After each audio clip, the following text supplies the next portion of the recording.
காரம் சட்னிக்கு சின்ன வெங்காயம், பூண்டு,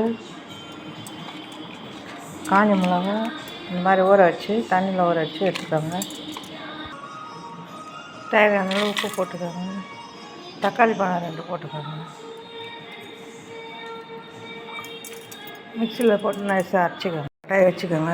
எண்ணெய் காய்ஞ்சது கடுகு பொரிய விடுங்க.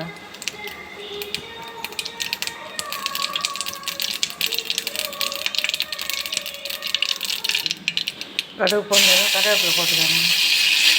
அப்புறம் இந்த அரிசி வச்சு இதை சேர்த்துக்கோங்க.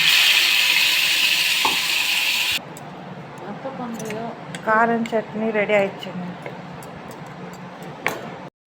ஹாய் ஃப்ரெண்ட்ஸ், சொரக்காய் தோசை செய்யலாமா? அதுக்கு தேவையான பொருள் இந்த மாதிரி சொரக்காய் கட் பண்ணிக்கோங்க. சிறிதளவு பூண்டு, மிளகு, சீரகம் சிறிதளவு, பச்சை மிளகாய் 2 போட்டுக்கோங்க. சிறிதளவு இஞ்சி சேர்த்துக்கோங்க. இந்த சொரக்காய்க்கு தேவையான உப்பு போட்டுக்கோங்க. ஏன்னா மாவுலேயே உப்பு இருக்கும். இந்த மிக்சியில் போட்டு ரன் பண்ணிக்கோங்க. இந்த மாதிரி நைஸாக வச்சுட்டு இந்த மாவில் சேர்த்துக்கோங்க.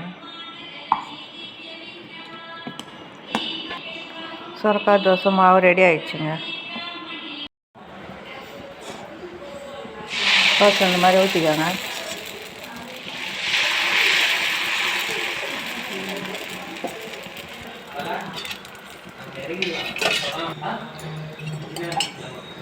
எண்ணெய் சுற்றி ஊற்றிக்கோங்க. சொரக்காய் தோசை ரெடி ஆயிடுச்சுங்க. அதுக்கு தொட்டுக்க காரங்க. நீங்களும் வீட்டில் ஒரு வாட்டி ட்ரை பண்ணி பாருங்கள். பிடித்திருந்தால் லைக் பண்ணுங்கள், ஷேர் பண்ணுங்கள், சப்ஸ்கிரைப் பண்ணுங்கள்.